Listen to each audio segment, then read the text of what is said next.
the crisis appears actually nowhere near an end since the beginning. And today we have a wonderful panel here to discuss different dimensions of the Syrian crisis, focusing on diplomacy and whether diplomacy can be a solution for this crisis. As the recent analysts and reports demonstrate that the kind of hope about diplomacy is really grim at this point, but we will discuss how it is going and if there will be any solution. We have three panelists, starting from on my left side. Ufuk is the Director of Foreign Policy Program at SETA Foundation in Ankara. And Mesut Ozcan is the Director of Strategic Research Center of Turkish Foreign Ministry. And we have Mark Perry, independent analyst, author, and historian. His ninth book, right? Called The Most Dangerous Man in America will be released in March 2014. And the structure of the panel will be each panelist will have approximately 15 minutes to explain and outline the positions, and then we have a question Q&A session. And we will start with Dr. Mesut Ozcan. Thank you very much. Thank you very much for this invitation, and I want to thank you for coming because of the weather. Thank you for coming.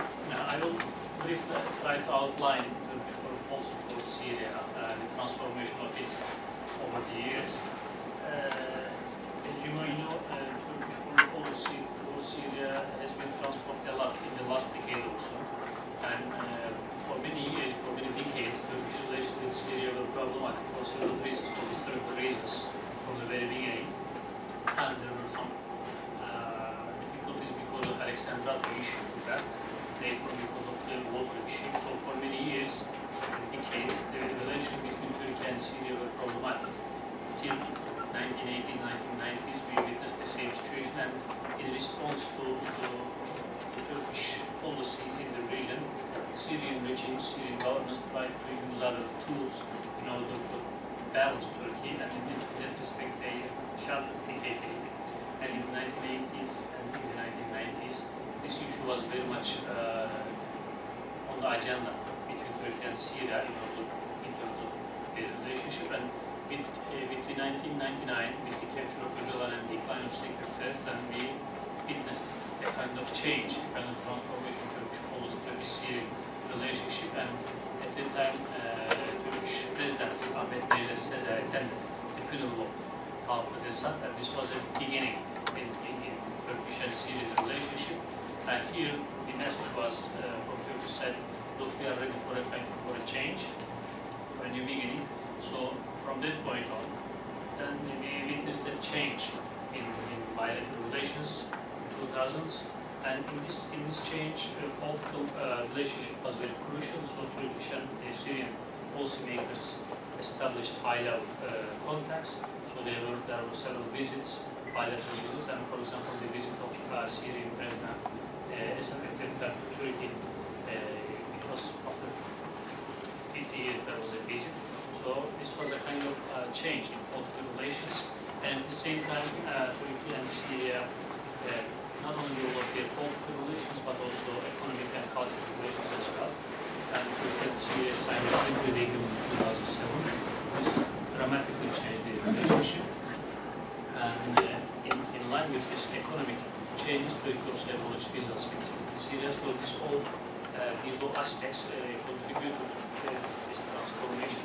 And for many academicians writing before the Arab Spring, the change in Turkish policy, Turkish-Syrian policy was a real transformation from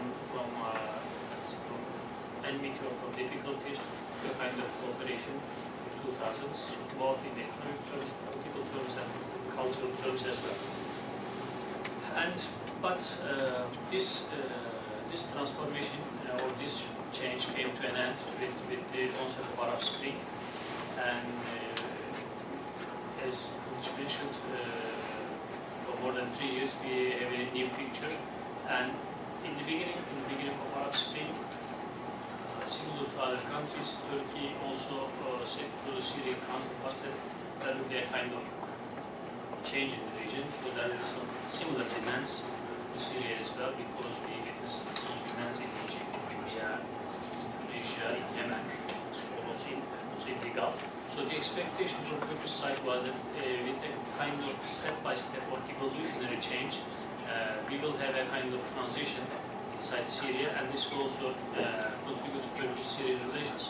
Because over the years, during the 2000s, the main policy aim of Turkey in developing its relations with the Middle Eastern countries was to have a kind of evolutionary change in the region. Because Turkey was changing, Turkey was transforming itself, and at the same time, Turkish policymakers, the Prime Minister, the President, the Foreign Minister, all the time also mentioned the need of a change, political change in the region, but this should come in an evolutionary way, not in a revolutionary way, step-by-step change. But with the onset of Arab Spring, this change came in a revolutionary way, so there were some difficulties in that respect. But what Turkey suggested to Syrian people, or Syrian policymakers, you should come with a reform agenda, step-by-step you should introduce some reforms, political reforms, economic reforms, then this will be good for the region, but at the same time for your own country. But in the beginning there were some positive signals, however, these signals came to an end, so there was the response of the regime towards the peaceful opposition demands were very harsh, so Turkey has to adapt its policy accordingly, because the general attitude, the general Turkish foreign policy towards the Arab Spring was to side with the change. It was unthinkable otherwise, since Turkey was transforming itself, and since there were genuine demands from the side of the people in the Middle East, it is only natural for Turkish policymakers to side with the demands of change, with popular demands. So they supported these demands and asked the Syrian regime to move forward with some reforms. But as you all know, also this came, and the breaking relations with Syria was a very difficult choice for Turkey, because as I mentioned, as I tried to outline, over a decade, Turkey invested a lot in its relations with Syria, because in political terms, in economic terms, in cultural terms, there was a real change in Turkish-Syrian relations. So it was not very easy for the policymakers to reach such a decision, but the conditions were there, so Turkey has to make its policy adjusted to the new policies. So the relations broke, and Turkey stopped to support the opposition groups. And now Turkey is still one of the supporters of the opposition. And in that respect, Turkey also hosting an important number of refugees. Now there are around 700,000 refugees in Turkey. 220,000 of them are in camps, scattered all around Turkey, especially the southern part of Turkey. But at the same time, around 500,000 Syrians are inside Turkey. They are coming on their own. Others are inside the camps. But at the same time, recently there was some other population movements from Syria, given the attacks of regime at the same time, this Islamic State of Iraq and Sham. So, beside the camps in Turkey, this issue is one of the important aspects, one of the important part of Turkish Syrian policy, the refugee issue. Beside the camps and refugees inside Turkey, Turkish NGOs and also Turkish state is also supporting the camps inside Syria. There are also several other camps inside Syria, near the border of Turkey, because the camps in Turkey are full. But at the same time, Turkish authorities are trying to enlarge the capacities of the camps inside Turkey. But at the same time, given the dire needs of the Syrian people, now they also support the camps inside Syria. There are also some tent camps. There will be some makeshift camps as well. So this is one of the important aspects of Turkish policy regarding Syria. Until today, the amount spent by Turkish government for the Syrian refugees equals around $2.5 billion till today, from the very beginning of the conflict. And these camps were described by the UNHCR officials as the best camps all around the world.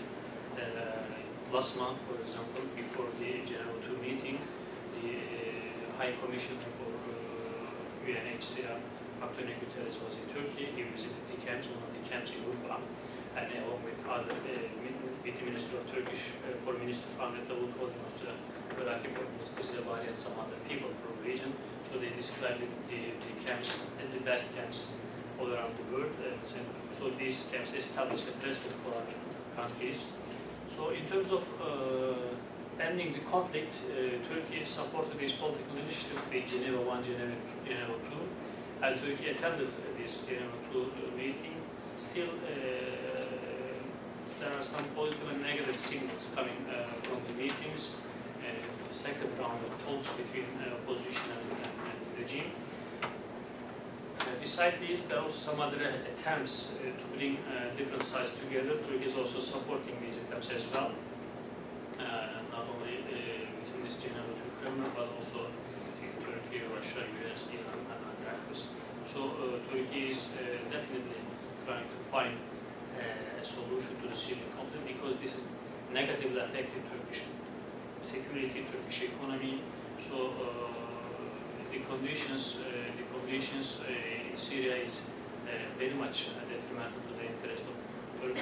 So Turkey is supporting any kind of political solution in the region, but at the same time Turkey is against the use of these negotiations, these political solutions for the continuation of the conflict, because on the one hand some actors are coming to the negotiating table, but at the same time they continue their let's say sharing of the cities. So what Turkey is saying, we should come to the negotiating table, but we should also stop the killing of civilians. So nowadays, currently, there are some attempts for the political solution, and Turkey is supporting this political solution. Turkey is urging the opposition groups to attend the meetings, to support, to make their views public, but at the same time urging the United Nations. For example, lately there was a draft resolution in the United Nations Security Council for the humanitarian aid to the Syrian civilians inside Syria, because there are some short-term ceasefires in cities like Kos, but this is not enough for the supporting of the civilians inside Syria. What Turkey wants and what Turkey asks the actors of the international community to do more in terms of this humanitarian assistance, and to have longer term of ceasefires, and to have some kind of channels in order to transfer at least some of the basic relief for the Syrian people inside Syria, inside Homs or other cities. Shall I stop here? It is, like one more thing about the recent, if you can, you said there is more attempts right now on, in addition to the Geneva 2 process. And what is this new attempts? We heard about from the media that there is this 5-country possible framework. Yes, there are some attempts, because Turkey also supported the participation of Iran to the Geneva 2 meeting with the condition that they also accept the Geneva 1 conclusions. But although you all know there was an invitation later on, it was withdrawn. But in order to have a real solution on the ground, Turkey is saying that all the actors should come together who have stakes in the conflict. So this is not, let's say, this is not against the Geneva 2 meetings. This is in line. There are some attempts in that respect, because the conditions on the ground are very difficult. All the time, the people, the refugees inside Turkey, inside Lebanon, inside other countries, we are now talking about around 7 million people displaced inside Syria or outside of the country. So we should do more, because the expectations from the international community did not come true in terms of overcoming this conflict. But this is only one of the attempts, to have a real breakthrough in this relationship, because although we are not happy with the position of Iran and Russia in that respect, but in order to move forward, all the parties should come together, should discuss in real terms for the solution, because the Geneva 2 meeting is not only people are there not only for talking, because the agenda of the opposition and the agenda of the regime were different. The regime came to the meeting, but they didn't talk about the transition government in Syria. So this is also another attempt on the side of the parties to overcome the conflict and to move forward with a solution. When you say parties, which countries? And US, Russia, Turkey, Iran, and possibly Saudi. did Turkey already approach them, or is it a plan? Or Turkey didn't approach them. There were some plans from, let's say, from Russia, from the United States. Turkey didn't approach them. But these are not, let's say, concrete terms agreed on all parties, but there are some other ways or attempts to have a real breakthrough. probably there will be more questions after the presentations. Ufuk? Okay, thank you very much. It's always good to be back to SETA, where I used to work. I think it would be common sense to argue that, especially now, the prospects for a diplomatic solution in Syria is quite grim. It's not only me that is saying the prospect is grim, but everyone, including Ahmed Ibrahim, the chief guy who's running the business in Geneva, is saying the same thing. He's saying that the talks are not getting anywhere concrete. So it's told in many ways. The parties, the fighting parties, are debriefing against each other. So it's like the fight, the current fight in the area within Syria is continuing on the discussion table in Geneva too. So let me try to explain first why the prospect of a diplomatic solution, a political solution is grim, and what can we do about this. I think the main problem, which also reminds me of the so-called peace process between Israel and Palestinians. They're sitting on the table, they're discussing for a solution, a political solution, but the dynamics are the same, so nothing is changing. They're not aiming directly at the dynamics that is creating problems, but just sitting on the table and talking about the problem, which is not taking us anywhere. I think the same thing is happening with regard to Syria. The exact same problems that we used to face in the Geneva 1 talk almost a year ago is still in play when they are now talking in Geneva. So the dynamics are the same, the balance on the ground is the same, the problems again are the same. So without changing this problem, without changing the dynamics on the ground, I don't think a political solution will come out of this. The problem is we have not reached a balanced point when it comes to the crisis in Syria. What I mean by this balanced point? I think both sides still believe that, both the regime and the opposition. They both believe that they can win this war. They can win this war on the ground. It can take years. It can be a very painful process, but they still believe that they can win this war. Is this true? I think it's true. I think everything is in the middle right now.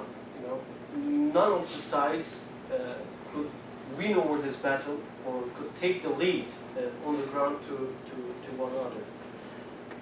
This naturally leads the parties to believe that. I mean, they shouldn't lose a battle on the table when or while they can win or they have the potential to win this war on the ground.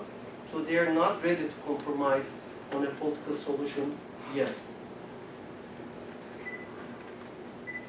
If we look at the realities on the ground, I think it's also telling, it's also indicating that there is a balance between the parties, which can take this crisis to the next couple of years. It can extend to many years that is to come. So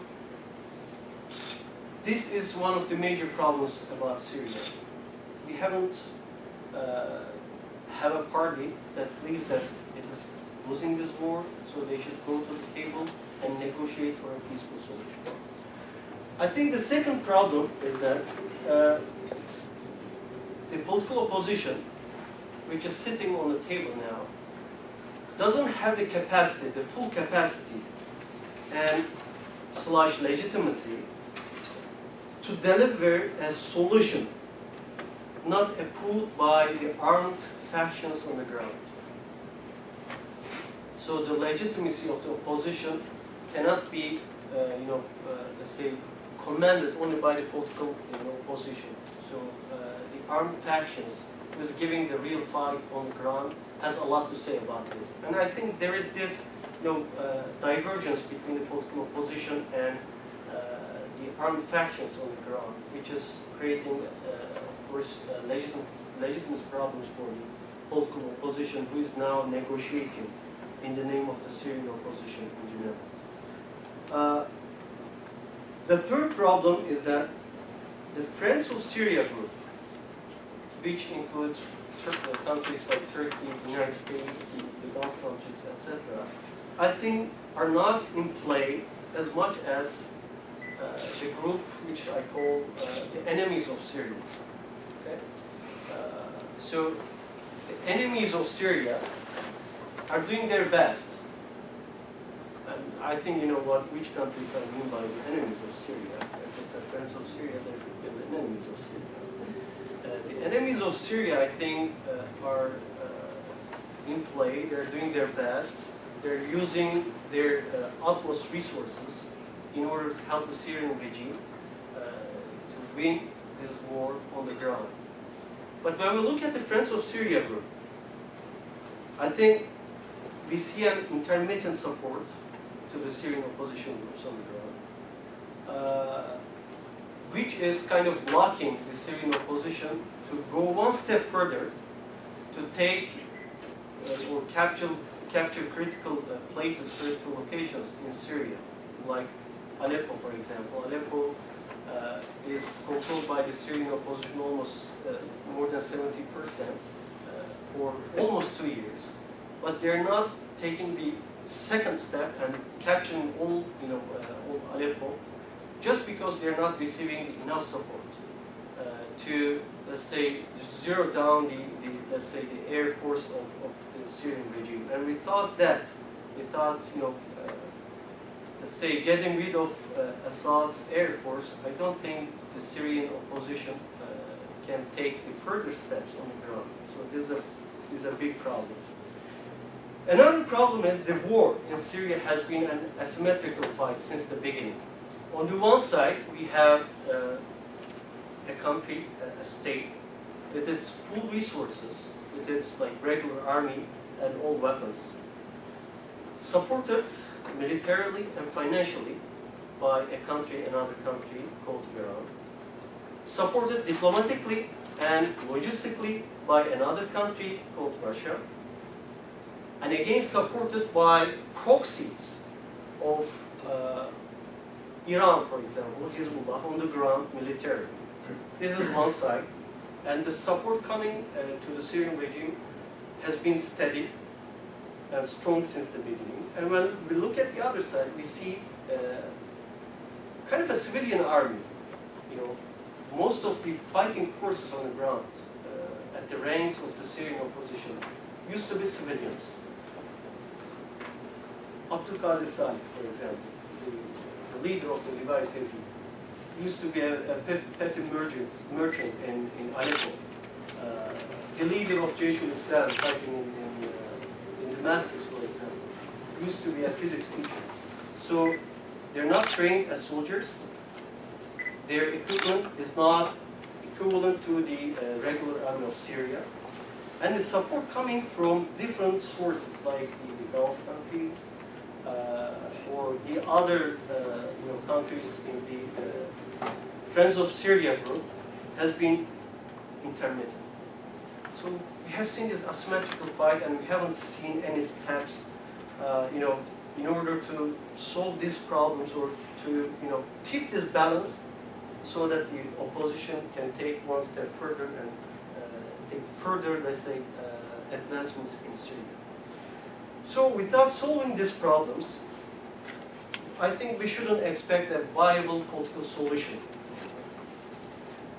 In other words, without major changes on the ground, we shouldn't expect a political solution. And again, in other words, without militarily supporting the Syrian opposition, I don't think we could reach a political solution in Syria.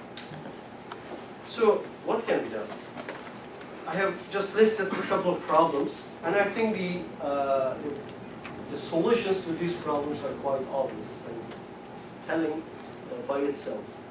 So, since we haven't reached this balance point, I think we should increase the level of support to the Syrian opposition so that we can at least take advancements on the ground, which would push the Syrian regime to the negotiating table, and which would make the Syrian regime to be more compromising about a political solution in Syria.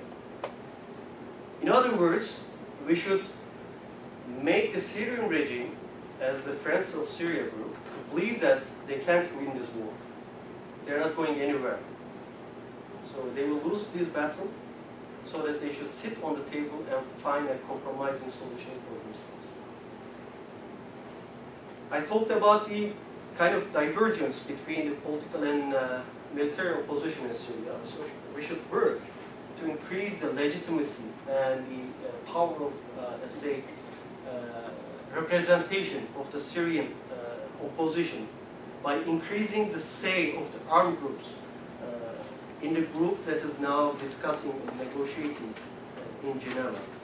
Again, I talked about the, let's say, the intermittent support coming from the Friends of Syria method. I think the Friends of Syria should set its mind and say that we're not seeing a Syria led by a guy named Assad or anyone who is close to him.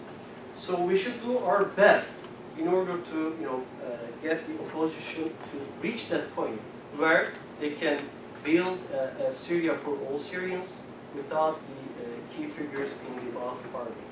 Again, I talked about the fact that the war is asymmetrical, so we should again keep the balance and support, again, militarily the Syrian opposition so that they can push the regime more on the front or on the ground. So this is Syria. Let me say a couple of points about Turkey and finish it here. I think you can agree with me that Turkey is in a very unique position when it comes to Syria. When we talk about Syria, we are not talking about, let's say, a Gulf country. We're not talking about Iran. We're not talking about, any European country or the United States. Because the crisis in Syria is directly impacting or having a strong impact on Turkey in many ways. So it is influencing Turkey very badly economically and socially. If you go to the border towns, you see that many social problems have risen because of the crisis in Syria. It has become a major threat, a major border threat for Turkey for some time right now. And we are not talking about only the regime forces, which already got involved in a couple of bombings in the border towns, but also the groups like Al-Qaeda in the border, Islamic State of Iraq and Sham, and PYD, the offshoot of PKK in Syria. So it is, kind of holding a direct threat to Turkey. That's why Turkey, is getting more involved in Syria and trying to find a viable solution to Syria. I think more than many other, let's say, actors that are involved in Syria. I think this crisis in Syria is not, sustainable for a long time for Turkey, because in the long run, in the mid to long run, it will create a lot of problems, a lot of direct and realistic problems for Turkey. That's why Turkey is trying to find a solution as soon as possible so that Syria can stay as a unified state. The radical factions within Syria can be contained, and the regime can be kicked out of Syria so that they can, the opposition can establish a transition Syria, which would be for all Syrians to be. Thank you very much. And when you were talking about the similarities between the Palestinian-Israeli question and the Syrian crisis, especially the Geneva II opening ceremony or the speeches of Geneva II process remind me the Madrid Peace Conference. As you may remember, like the Faruk al-Shara's speech, like the Isaac Shami's speech in Madrid Peace Conference, which then really, derailed the peace process itself, like it was considered as a big step for these countries to sit around the table and to discuss this issue. But at the end of the day, there are more animosity, and more diplomatic skirmishes among the countries, other than probably the Jordan-Israeli threat. I mean, the thing is that if you follow the speech of Walid Muallim in the opening remarks of the Geneva II, you can see very easily that the guy didn't come to the scene, to the table to discuss, to negotiate. He just came to give a full speech that accuses everyone but the Syrian regime. And take his own agenda and talk about his own agenda, but nothing else. Yeah, of course. I will give you a few minutes to respond to each other's presentations. We can have now Mark. I remember that Madrid conference with Faruk Shara looked across the table and pointed to Yitzhak Shamir and said, "There's the terrorist." He had this wanted. My God! It's unbelievable. And Shamir just looked at his shoes, didn't say it. And James Baker looked at him and thought, "Don't walk away, don't walk away." It was a really great moment in diplomacy. I thought, good for you, Faruk Shara. Anyway, thank you for inviting me. Thank you for being here. If you're anything like I am, then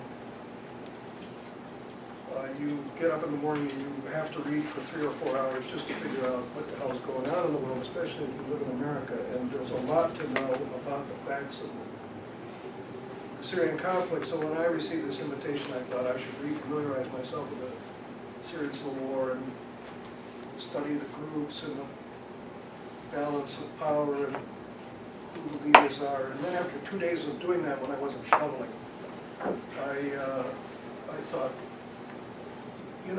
everyone has access to the facts, really.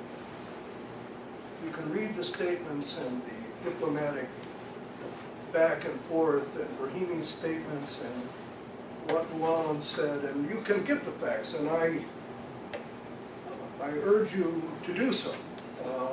So repeating the facts here isn't why I'm here. I want to put on my hat as a historian and talk about and try to answer the question of what now? We've had Geneva II, and the situation, as my colleagues up here said, is grim. The civil war continues. There's 100,000, 125,000 Syrians dead. There are people starving. There are 9 million at least displaced persons. Russia and Iran and the Syrians have not changed their position. So, what now? And to answer that question, I put on my hat as a historian and I search through things that we know and things we've experienced or know about, try to explain where we're going. And there seems to me to be 2 historical metaphors that would shine light on the current situation in Syria. The first is the Anbar Awakening.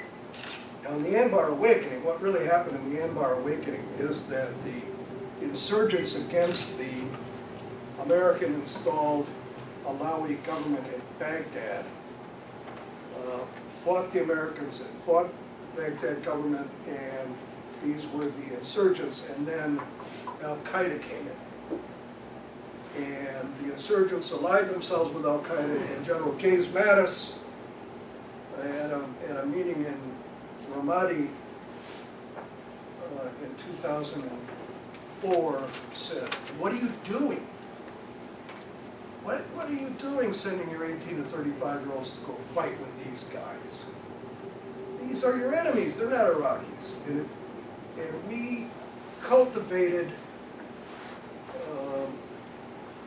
former Baathists and non-Al-Qaeda secularists and Anbar natives and the tribal leaders, and we got them to fight Al-Qaeda, and that was the awakening.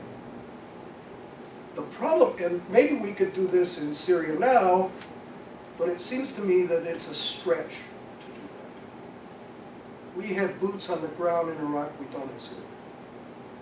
We had direct contact with the Anbar tribes, and our contact now with the Syrian secular opposition, or whatever they are. The moderates seems good, but we know too that moderates don't storm barricades.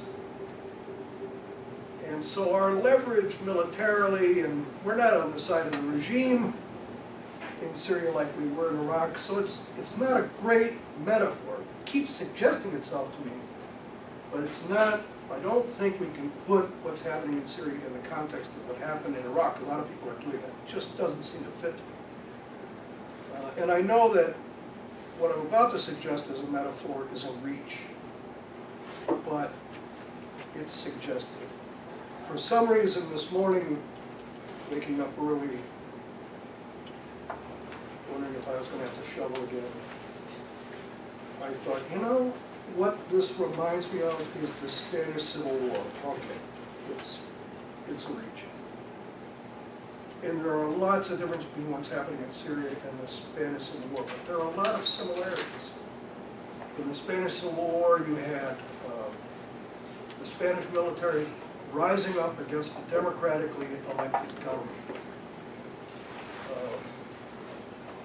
But you had major powers in that period of time. The Germans were supporting the militarists, and the Soviet Union was supporting the loyalists. And the international community poured in fighters to help the loyal, democratically elected government against the military. And here's what happened. In 1937, in Catalonia, the loyalists, composed of all kinds of militias, turned their guns on each other. The communists and the anarchists faced off in Catalonia, in the streets of Barcelona, and it was a catastrophe because it sparked a vacuum in political leadership, and it assured over the next 2 years the victory of the military. The infighting in the opposition, that is to say, the infighting in the opposition provided a fatal weakness. And that's what we're seeing in Syria. Infighting in the opposition groups to Damascus is providing a fatal weakness. I would have said, and I did say 3 years ago, there's no way Assad can win this. Well, yeah, there is. If you make strict battlefield cold calculations, Assad can win. That's why he's there, that's why he's in the field, that's why the Syrian army is still intact. If you take a look at the map of who controls what in Syria, yeah, this looks like a stalemate, except that the opposition are turning their guns on each other. And it's bad news. For the United States wants to find a solution, a political solution to this, because it means that Assad will stay in the field. That's my stretch metaphor about, to answer the question, what now? My second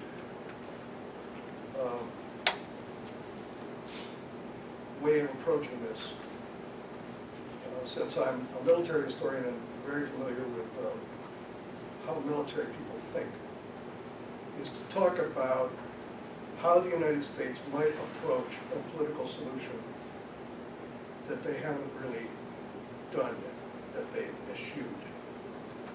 And that is to think about the enemy, the Assad regime's center of gravity. Now this is a military term, it's an important military term, I'll explain it very quickly. When Japan attacked us at Pearl Harbor? I know. Okay, I'll get there. When Japan attacked us at Pearl Harbor, they thought that they were attacking our center of gravity because they were destroying our fleet. It wasn't our center of gravity. The center of gravity for the United States was the Brooklyn Navy Yard, where we could produce more ships. You could sink our fleet, we'd build more fleets. We built 48 aircraft carriers in World War II. Japanese never developed a long-range bomber. There was no way we were going to lose unless we had lost our industrial capacity. That was our center of gravity. The Japanese misinterpreted what our center of gravity is. We didn't misinterpret their center of gravity. We bombed their docks. By the end of the war, they didn't have a navy. That's center of gravity. So what's the center of gravity for the opposition in Syria? The center of gravity is overthrowing the Assad regime and removing Assad, yes. But so long as the Syrian army remains in the field, the Assad regime will survive. What are the chances that the opposition will defeat the Syrian army? It's a rhetorical question. What are the chances, really, that the opposition is going to defeat, in the field, the Syrian army? 3 years ago I said, they're going to do it. Now, probably not. So, barring that, and we've seen the results of this in Geneva too, there's absolute intransigence on the part of the Syrian regime. Believe me, they'd come to the table if they thought they were in danger. They're not in danger. So is there another center of gravity? And I think there is. And it's Tehran. This war is proving costly to the Iranian regime. They can bear the cost for a while, but here is, unless I have my bet wrong, and it's possible I do, here is a government, when we were negotiating, when we called it a regime, now we call it a government. Here is a government that I think wants to be a part of the international community. That's going to be harder and harder for them to do as time goes on if they continue to pay a heavy price in national treasure and blood in Syria. So perhaps the center of gravity is not talking to the guys in Syria and Geneva, but talking to the Iranians somewhere about this. Now, the administration's been hesitant to do this, and I think for good, credible reasons. The nuclear file is the most important file, but the Iranians come to the table and they say, gee, you know, we can help out a lot. Listen, this is about your nuclear program. If this goes well, maybe we'll get to the other stuff. But I think now we're at a point after the collapse of Geneva II where we can get to the other stuff, where we can say to them, listen, my friends, according to our calculations, you're spending X amount of billions of dollars to defend a regime in Damascus that is indefensible, that is allied with Russia. You're good friends, wink, wink.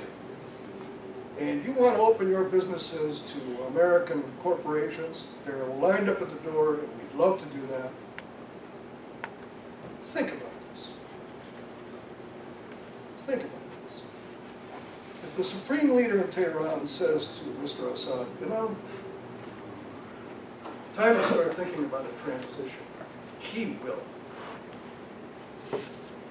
And so long as the supreme leader says, hang in there, which is what he said in March of 2010, March of 2011, the Iranians said to Assad, hang in there. We did against the Green Revolution. Hang in there. Because so long as they keep saying, hang in there, he will. The minute I believe that the leadership of Iran says, let's, listen, my good friend, let's think about this. Then things will begin to change, and we will have identified and been able to deal with the center of gravity. My third and concluding comment is it's important, I think, for us in the United States to think about the Syrian civil war in terms of the Arab revolutions, which started in Tunisia, spread to Cairo, and then to Yemen, and then to Dara. And here's some of the characteristics of a revolution, which is what we're facing across the entire Middle East. They go on for a long time. They're very bloody, and there isn't really anything that outside actors like the United States or Russia can really do to influence the outcome of these revolutions. It's going to be the Syrian people, Egyptian people, Tunisian people, Yemeni people who resolve their problems. It's not our fault, it's not our fight, and we can't fix it. There are no number of troops we can put on the ground that will influence what happens in Syria, and the only thing we'll do is get Americans killed. We have very little leverage, but what leverage we do have is political and diplomatic, and we need to start thinking about ways to use that leverage that we haven't thought of before if we want to save lives in Syria. That's what I mean.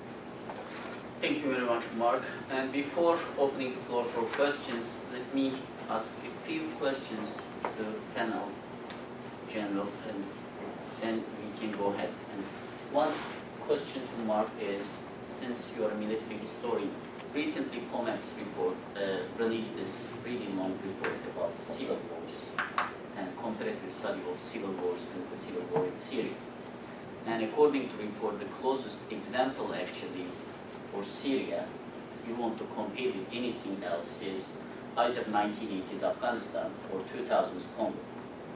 And they are talking about the uncoordinated external support, the emergence of warlords, and increasing power of some radical groups. If you want to compare it with one of these, would you agree with the conclusion of COMEX or would you challenge it? I wouldn't challenge it.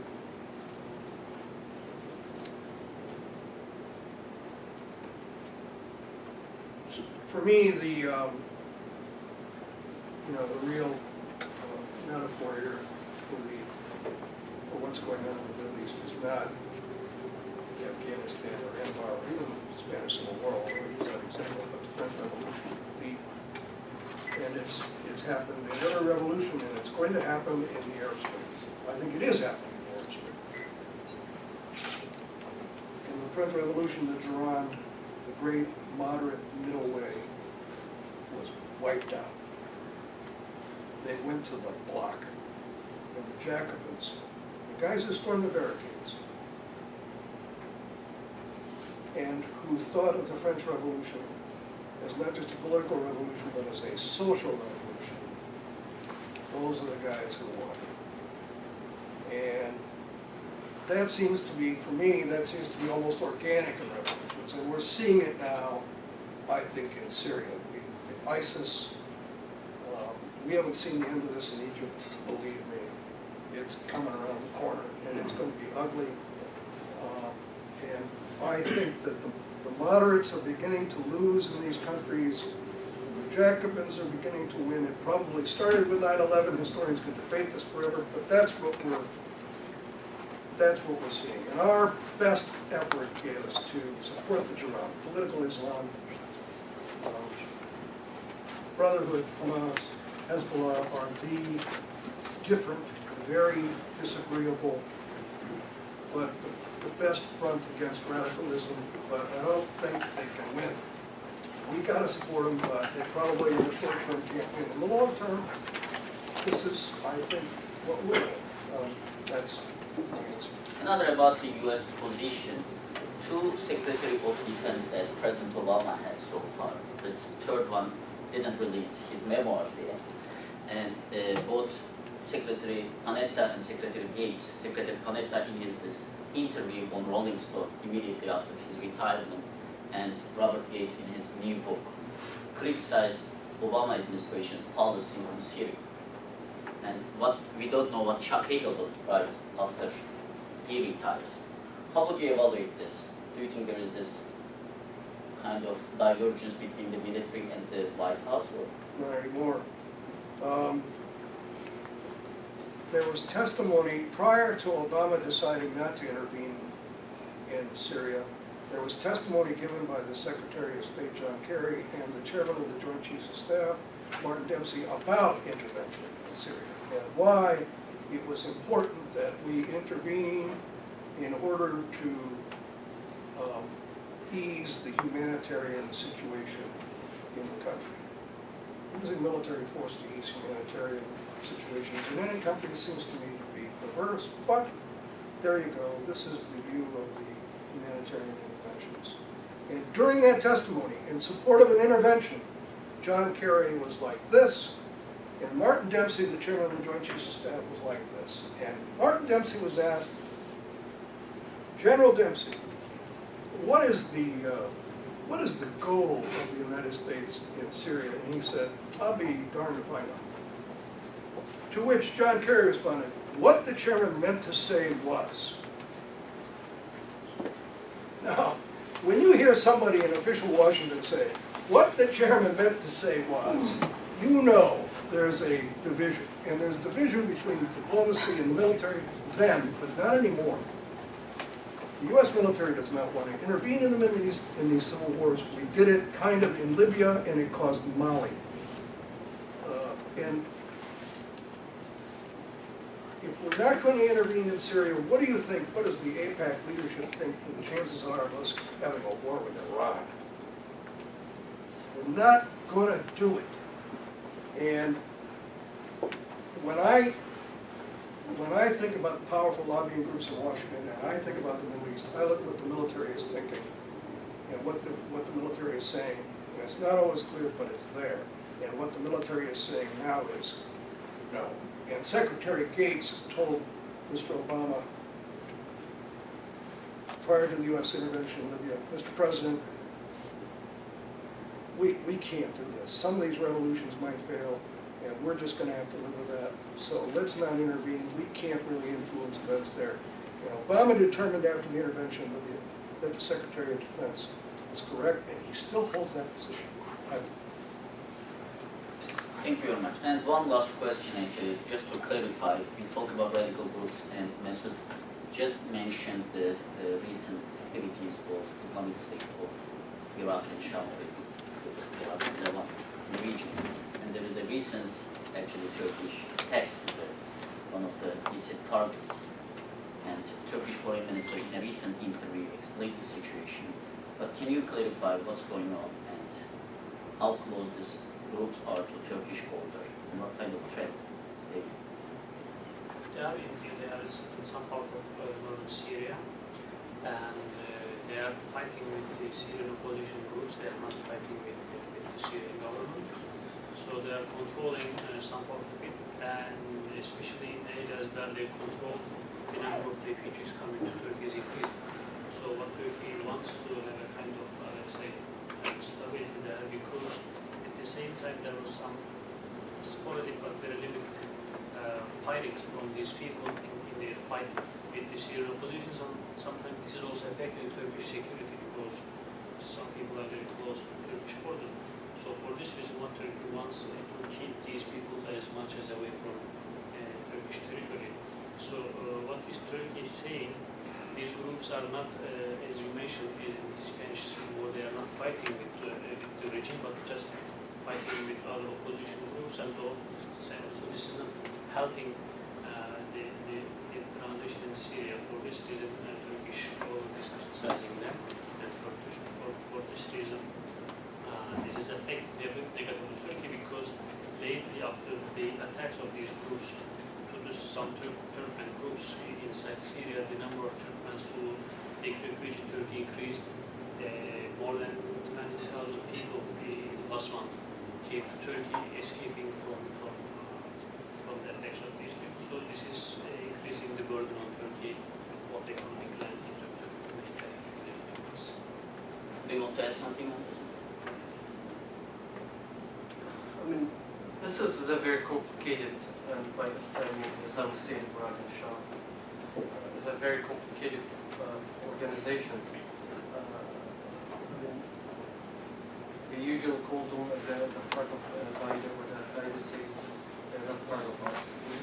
They're somewhere in the middle. They share this very same resources that the Al-Qaeda is using, and they're getting their money from countries, etc. But Al-Qaeda actually disowned ISIS, saying that it's out of order, it's not part of us, and our official representative within Syria is Jabhat al-Nusra.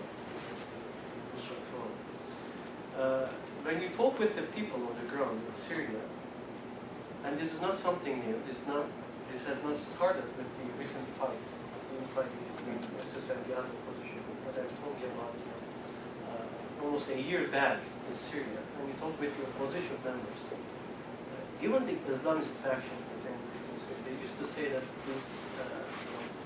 ISIS is a very a dark organization which has links with the regime. Some say they have links with Iran. And the level of fighting that we have reached in Syria actually indicates that ISIS is not fighting against the regime at this moment. And they're not in the fronts where the other opposition groups are fighting with the regime, but they are trying to control the areas that were captured by the opposition. They try to establish their own kind of state over those territories. And there's one thing very interesting, and which is not very widely spoken about ISIS. They are a very strong messianic movement. I mean, if you follow their, let's say, forums, the forums that support ISIS, you see that their choice of headquarters, for example, in northern Syria, is not by chance. They had chosen as their headquarters a very specific city, which is Dabuk in Aleppo. And it has a kind of messianic meaning for those guys who believe that there will be a fight between the infidels and the Muslims in Dabuk through the end of the world. I'm not kidding. I'm just explaining what they say in their forums. That's why they need to capture and they need to control the city of Dabuk. And if you see their activities around those cities, it explains why they're so active over there actually. So they're not only fighting just to control the northern Syria for political or military purposes, but they have a kind of a messianic, let's say, underpinning over there too. So they are a very, let's say, complex, very complicated organization. And probably one thing that we are now sure about them is that currently they're not fighting against the regime, they're fighting the opposition. And it goes back to what Mark said actually. If you want to see the Assad regime winning here in Syria, you need to create kind of infighting within Syrian opposition groups and groups like ISIS. And the regime also used PYD in the same manner actually to create infighting within the Syrian opposition. I think they are the best tools in order to weaken the Syrian opposition. Thank you very much. And now we can open the floor for questions. If you have any questions, please identify yourself and we'll direct your question. Yes. My question is to Mr. Perry. This is Volkan Emre from World Energy Security Analysis Platform. I wonder why you don't see the support of Russia as a third center of gravity, so for the Syrian regime. So since they are supplying the regime with like military equipment and their naval support in the Eastern Mediterranean is also a big deal, in my opinion. Yeah, it's a very good point. Thank you for your question. When I was in Istanbul at the SETA conference, everyone was standing up denouncing the United States, and one of my colleagues, an American colleague, said, "Why isn't anyone denouncing Russia?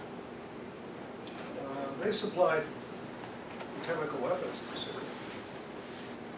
Well, perhaps it's cheating on my part. I can't identify Russia as the center of gravity because there's absolutely no way we have any political leverage with them. I mean, what are we going to do? Boycott the Olympics? We're already there. And, you know, we're absolutely, Putin is absolutely, and Lavrov are absolutely not afraid of us. Take a look at the behavior in Geneva. So maybe it's cheating on my part to say they can't be the center of gravity, because if they are, you know, what can we do? I still believe that when it comes down to us, the man in Damascus, Mr. Assad, will probably look to Tehran for leadership more than to Moscow. You know, if Moscow were to come in and say, hang in there, he'd say, okay. But if Iran were to come in, the supreme leader in Iran were to come in and say, let's start rethinking this, he would have to take it seriously. So, you know, Russia supplies Syria with arms, but they're a very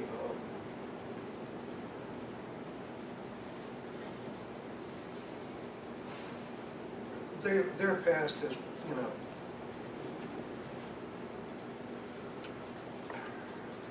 I don't want to go too far afield, but Sisi signs $2 billion arms agreement with Russia. I say, go ahead. Good luck with that. Hope your aircraft work. And Russia has proven in the past for many of its allies to be very inconstant, not just the United States, but Russia has. So I would, that's why I choose Iran, because I think if Iran says, if Russia says hang in there and Iran says no, let's rethink this, that really makes a difference. Thank you. Any other questions? I think it was Ufuk who says that both sides believe that they can win. And it's funny that if you listen to the radio on weekends in the United States, they constantly talk about the best thing for U.S. interests is a stalemate. And you get the feeling, if you're watching when help goes in and when help is withdrawn, that help is given when it looks like the Free Syrian Army or any kind of opposition group is in danger, and you get them to a balance point, and then help is withdrawn when it looks like they might actually get some kind of advantage. And I don't know if I'm seeing this correctly, but that seems to be what the reality is. So it almost seems like it's the outside world again, the powers that are external to Syria, that are actually keeping this balance. And is it too simplistic to say, I know it's not possible, but is it too simplistic to say that if everybody stepped out and just let them handle it, that eventually you'd have a win one way or the other? And that it's really the external forces that are, and Saudi Arabia also, keeping the, kind of the stalemate that's going on. I think it is true. I totally agree with you. I think many actors are trying to keep the conflict in Syria in balance so that no one can win over each other, so that this can extend and reach the kind of a natural solution by itself. I don't know if it's going to happen anytime soon. But I strongly believe that if the outside powers take out themselves from the conflict, many of the problems can be solved. And by outside, actors, I especially mean those countries who are supporting the Syrian regime. We shouldn't forget the fact that there has been a foreign intervention in Syria for almost 3 years now. Iran is actively fighting on the ground with their military, with their own men. Russia is supplying weapons. So if you're talking about foreign intervention, the foreign intervention is still there. It has been there for almost 3 years. Take out those support, Syria, Russia, and Iran. Take out the support coming to the Syrian opposition at this moment. I think this war can be easily solved, or can solve easier than it's now on the ground. But for us to reach this point, I think we should take the support coming, especially to the Syrian regime, take that out of the calculation so that they can solve their own problems right now. And if you talk with the Syrian opposition, actually, they don't want intervention. They don't want any foreign fighters, soldiers coming to it. They're not even accepting foreign fighters coming from Islamic countries, fight in their ranks. They say, we don't want you, we don't want manpower here. We have enough. We have enough men here to fight against the regime. what we need is weapons. We don't have weapons to shut down the helicopters or the planes. And for the army, maybe I should start with the army. If you talk with the Syrian opposition, they say that we're not fighting against regular soldiers of the Syrian regime. We can't see Syrian soldiers, we see foreign fighters. And by foreign fighters, I don't mean foreign fighters fighting with the Syrian opposition, but foreign fighters that are fighting with the Assad regime. I mean, Shiites coming from all around the world, from Iraq, etc. There are some, foreign fighters, paid soldiers coming from countries like Northern Korea, Ukraine. And there are a couple of articles written about this in New York Times and Washington Post and many other newspapers. So if you take out those foreign elements from the Syrian crisis, I think the crisis can be solved much easier. I disagree. It's attractive, this kind of cynical view of American foreign policy, and I understand the attraction of it. It's in America's interest that Arabs kill each other. No, it's not. Well, it wasn't my idea, it's the idea No, of the I conference. understand. You're not the first one to say this. Right. And it's been suggested in the mainstream media, Right. as you point out. I don't buy it. It's not in our interest that Arabs kill each other. It's in our interest that we have stable governments in the Middle East so that our businesses can exploit the resources of the region. That's in our national security interest. So when we say we want a political solution to the Syrian regime, I think, to the Syrian civil war, I think that we're saying that in good faith. And I think we're trying as hard as we can with as few resources diplomatically as we can to affect that. So when Obama says we deplore the loss of life in Syria, he's that kind of guy, he does. Not everyone in our government is like that. But I think that we're acting in good faith, and we would like to have a resolution of this, and if it were our druthers, we would like there to not have been an Arab Spring if it's going to turn out that 1 million people die in the Tel Square. Because it's not in our interest at all. What's in our interest is that this Syrian civil war not spread to Iraq, which it has. That it not destabilize Lebanon, which it has. That it not destabilize Jordan, which it's about to. That it doesn't cause enormous economic problems for Turkey, probably our best ally in the region right now, and it's causing them enormous problems. So if we had to do it all over again, I don't know what we could do to change it, but I don't believe it's in our interest for this to go on. And I think that the diplomats in the State Department, Secretary Kerry, Wendy Sherman, these people are really acting in good faith in trying to find a solution. And it is true that if there was no outside support for either the Syrian regime or the opposition, that would probably be resolved in short order, but with a military victory on one part or the other. Probably not with negotiations is my bet. And anyway, it begs the question. That's not going to happen. Outside support is not going to cease. Let me say something. I'm not singling out, the United States here by saying that, some outside actors are trying to keep balance on the ground, and they are willingly or unwillingly helping the crisis to sustain for the coming months or years. There are actors outside of the U.S. Gulf, for example, Gulf countries.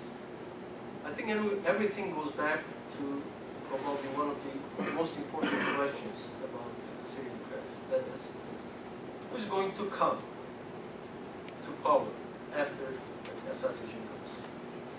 If you see that, let's say, Islamist government is coming, something similar to let's say, Egypt, where there was a coup, with the top of the Islamist government.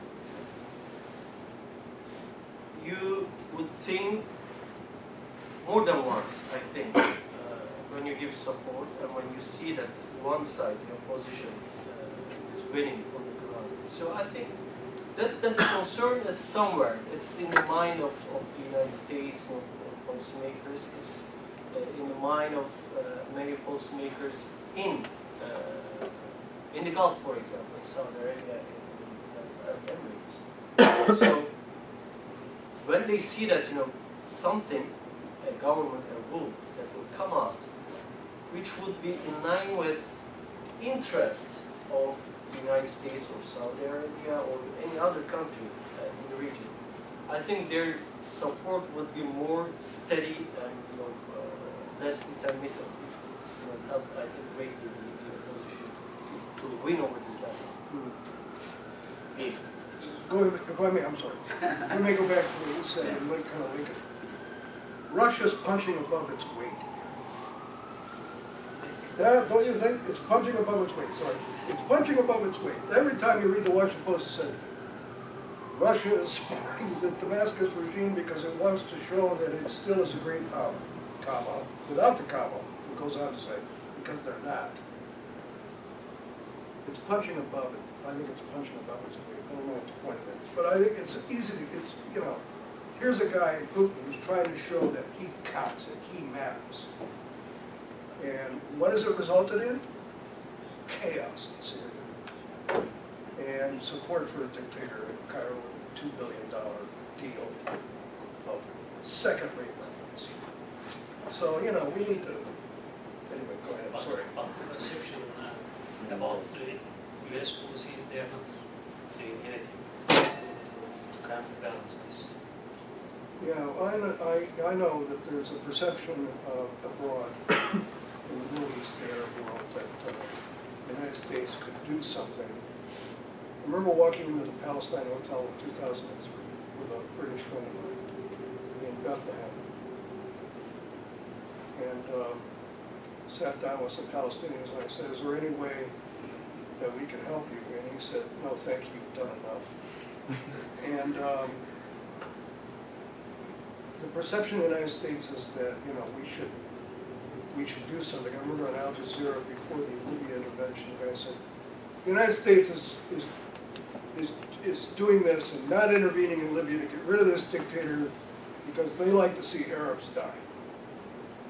And after we intervened, the same guy, academic, said, the United States is intervening because they want our oil.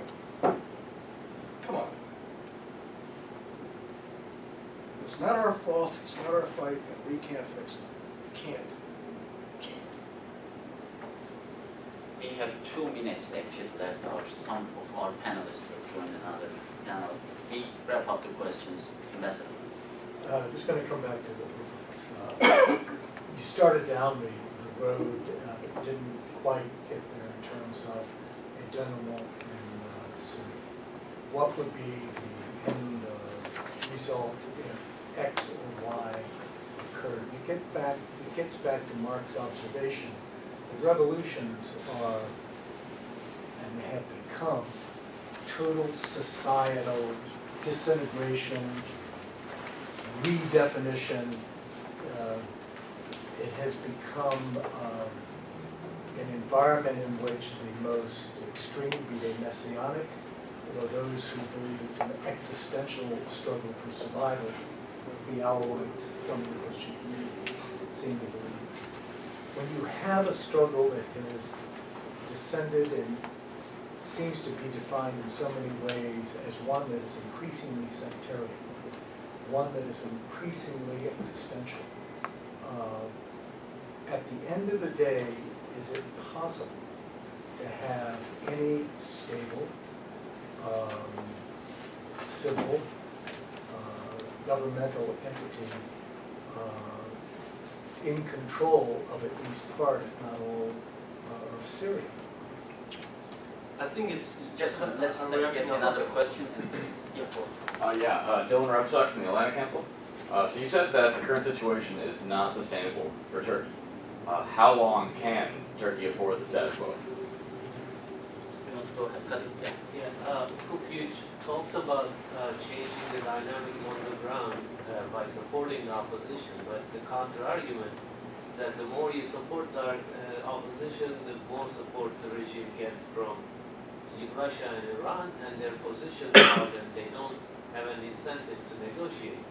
So in what way would you change the dynamics on the ground? If you're supporting the opposition, the regime will get more support in opposition to that. And how do you suggest opposition should be supported? And Mesut, perhaps the US seems a lot more focused on, or the West broadly, on Al-Qaeda threat, whereas Turkey seems more focused still on the regime change. How do you see a shift in Turkey's position towards sort of more securing its border and focusing on these security threats prior to instead of the regime change? Unfortunately, a golden age will not start as soon as Assad leaves power in Syria. As you said, this has created many animosities between different social groups in Syria. Family feuds, people kill each other, so there will be backlashes, there will be repercussions of the current killings in Syria. If this crisis is solved in the short run, by solved I mean that ceasefire, a transitional government, elections as soon as possible. There are a couple of reasons that make me relatively optimistic about the future of Syria. The first one is that I think there is the demography of Syria. Around 80% of the Sunnis would be a kind of a binding, let's say, population of Syria. So 80% Sunnis that can, especially in those transitional government agreements, there will be articles about, let's say, the participation of the Alawites, etc., the other groups into politics. But that's one big binding group, I think, can be worked to the advantage of Syria. Unlike, let's say, Lebanon, where we are talking about, several, different ethnic, ethnic groups and sects. To combine them is quite, difficult. But when you talk about Syria, we have that big bunch, big like bulk of the society, which can bind different parts of Syria, I think, together. The other thing is that the potential, let's say, threats for Syria after Assad goes, like the radical groups, etc. I don't think they are organic to the Syrian society, and their acceptance rate within the Syrian society is very high. I mean, Syrians are, very generally speaking, are quite moderate people. They're merchants. They can deal with each other. And those kind of, let's say, sectarian tensions, etc., will never been very high in Syrian society. It resembles to the, let's say, to Iskandar, for example, the Alexandria city that I'm also from. I was born and grew up there. No one talks about their, sects or their ethnic origin. They have a means that they can live together. I think the society, the understanding of living together in a, let's say, kind of peaceful, is already widespread in Syria. And despite this current crisis, the Syrians can find a way. But for this, I think there will be an outside support for Syria, which means an international peacekeeping force. Without it, I don't think we can end the armed conflict within Syria, even if Assad leaves power. So there should be an international peacekeeping force in Syria at the moment that a transitional government is established or agreed upon. How long this is sustainable for Turkey? I mean, it's hard to guess. It's hard to give a certain time period. But what I can tell is this is hurting Turkey. hurt in Turkey, economically, socially. The refugees, the transportation sector, using Syria to the Middle Eastern countries is under danger. And especially if you talk people in the city of Hatay, they can tell you about this. They're suffering from the crisis in Syria. And these radical groups are growing because the tension is going on, the conflict is going on. The moderate forces on the ground is not supported enough so that they can win this war. So this is creating many problems for Turkey. But one thing about Turkey is that it's a big state, it's a big country. 80 million almost population, strong economy. They can absorb some of these problems, unlike, let's say, Jordan or Lebanon. But still, this is an extra burden to Turkey. That's why Turkey is trying to solve this problem as soon as possible.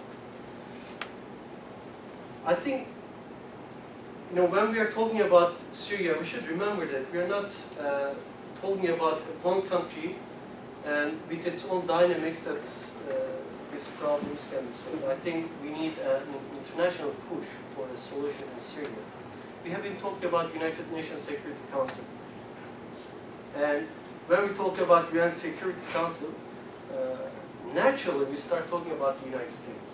If one side is Russia, the other side is obviously the United States. So the expectations, especially from the United States, is on the platform of the United Nations Security Council, so that they can play their cards strongly.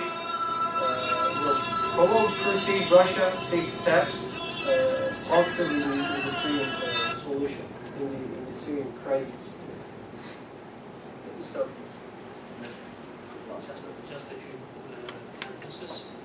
This Al-Qaeda and regime change issue. From the very beginning, Turkey mentioned this threat when there were a few of them inside Syria. I remember when Secretary of State Kilic was talking about this issue to Turkish counterparts. Turkish counterparts already mentioned that although they are small in number, this danger may grow over time if we are not fully supporting enough the opposition. So this came through, unfortunately, this came through. So on the one hand, Turkey still wants to have a transition in Syria, but at the same time, they're trying to protect its own territory and its people. So for this reason, Turkey is trying to have some kind of precautionary measures. For example, although they're allowing some people to come to Turkey, but at the same time they increase the control in these gates. At the same time, increasing military presence to counter these terroristic attacks. At the same time, in some cases, one happened. If there's a real threat or danger towards Turkey, then attacking these groups just to protect its own national territory. But this threat was small in the beginning, but over time, because of the lack of support for the opposition, and also because of the lack of having a clear decision how to continue with this situation in Syria. So this threat grew over the years, and with the longevity of the conflict, then we may expect more to come. Thank you very much. Thank you for coming here. There was an article in the New York Times, a very long article, yesterday I think, on to the refugees. Refugees. Handling the refugees. In the beginning, I also mentioned that they also know that everyone knows that the conditions provided by Turkish government to the refugees is excellent, incredible with any standards. Thank you very much for coming, and thank you for the presenters, Ufuk and Mesut, coming from Turkey.